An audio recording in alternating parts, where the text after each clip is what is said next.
Now we're going to look at the second column on the home grid of Voco Chat, where we will find some more communication pathways. We've got 3 more pathways to show you. So the first in this column is I want. Obviously, we know in AAC that there's often a really big emphasis on asking for things and making requests as quite an early communication function. So that is included in Voco Chat, but we've also thought about lots of other things that people might want and people might ask for, not just objects. So let's have a look at that pathway. So when we jump into I want, we can ask for something to eat, something to drink. We can also ask for lots of different activities. And there's a real focus in Voco Chat on participating in activities and giving people language to be able to join in what's happening. So you can ask to do something, and that will take you through to lots of different activities. You can see there's some on the second grid as well, which are templates for you to set up your own activities, but we've included a range of common activities. And these are slightly different between the child and the teen and adult version. This is the teen and adult version. So if I just choose an example activity like cooking, you can see I've formed my message there and I've asked to do this activity, and then I land on this chat grid here with lots of vocabulary that would be really useful to talk in that activity. And all of these chat grids are set up in the same way and styled the same way. So you have a column of highlighted vocabulary on the left-hand side, drawing your attention to words, sometimes short phrases, that would be really useful in that activity. And a lot of these repeat across different activities, so the user can get really familiar with that vocabulary. So words like choose, words like more, you'll see appearing on lots of these chat grids. Let's jump home. Okay, so also in the I want message pathway, you'll see the option to ask for personal care. So people who are using Voco Chat or people who are relying on AAC might also be relying on someone else to help them with their personal care. So we wanted to include vocabulary around that in Voco Chat so that people can be more independent in asking for things to happen and asking for help.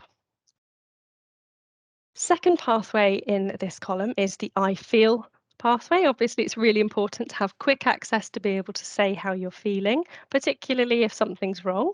So you can quickly get to I feel ill or scared. You've got lots of high frequency vocabulary there. And if I go across to the second grid, we've got an area of Voco Chat which is called I'm not okay. And this has become a really significant feature of Voco Chat, and we've had lots of positive feedback about this.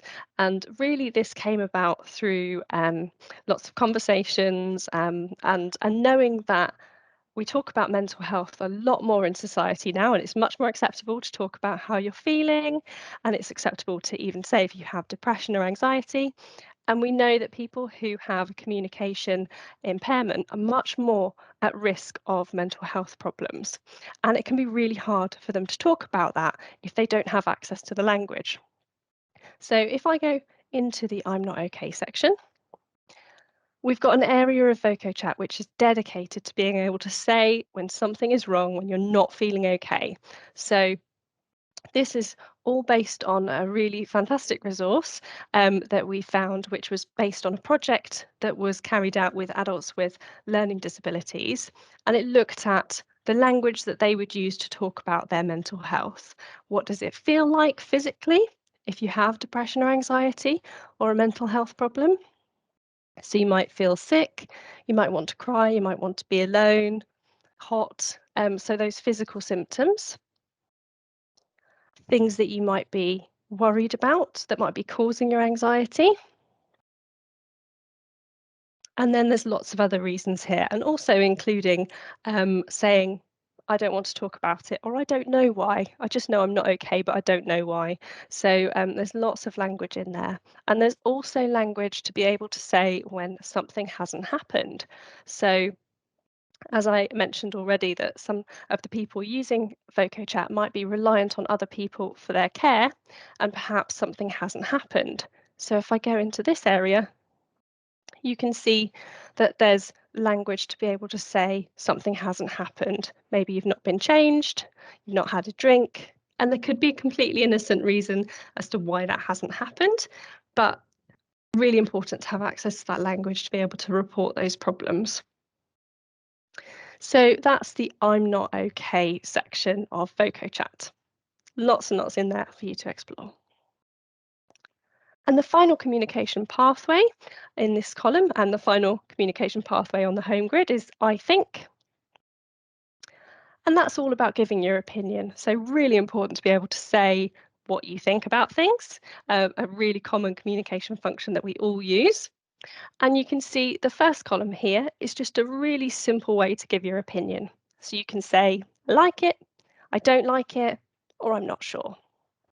But you've also got access to more advanced vocabulary or the ability to build up a longer message. So you could say, I think it is bad, or you might say, I think it looks, okay, and so on. So lots and lots of vocabulary in there. Also in the I think pathway, we have access to rating scales, which is something that we know can be really useful for people who are using AAC to communicate, to talk about how they're feeling or what they think about something. It's a really nice visual representation. There's a choice of ways that you can talk about how you're feeling, whether that's using the smiley faces or the numbers, and some useful messages as well down the side. It is a slightly different cell count. So if you were using a key guard and you needed it to be the same cell count, you could remove a couple of columns to make it fit, but it's included in there to make it easy to use.